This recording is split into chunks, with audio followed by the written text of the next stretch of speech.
ఇది ఇప్పటి వరకు నాకు పోయిన మా ఆయనకి తప్ప ఈ ఇంట్లో ఎవ్వరికీ తెలియని రహస్యమే.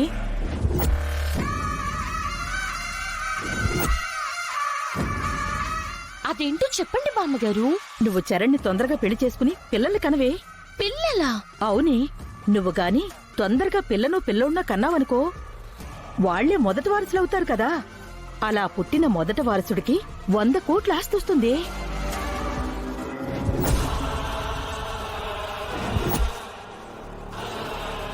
మీరేం చెప్తున్నారో నాకు అర్థం కావట్లేదు బామ్మగారు.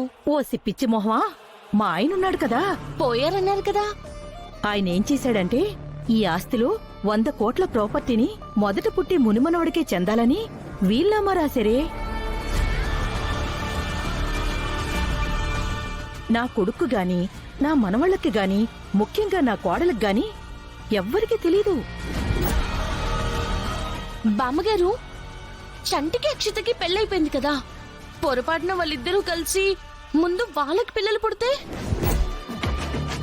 వాళ్ళకి పుడితే ఆ 100 కోట్ల ఆస్తి వాళ్ళకే పోతుంది.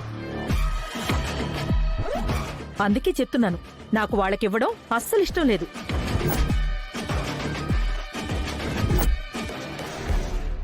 ఆ ఆస్తి నీకు పుట్టే బిడ్డలకే దక్కాలి.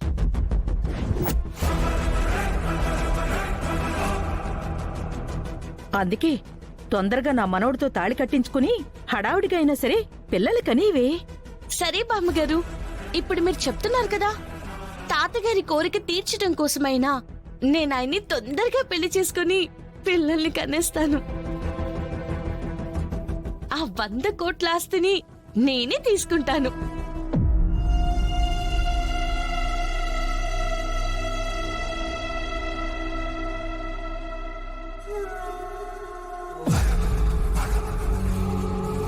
వంద కోట్ల ఆస్తి ముందుగా పిల్లలు ఎవరికి పుడితే వాళ్ళకే చెందుతుందా? నో, ఈ ఆస్తి ఆ పల్లవి పిల్లలకు దక్కకూడదు, నాకే దక్కాలి.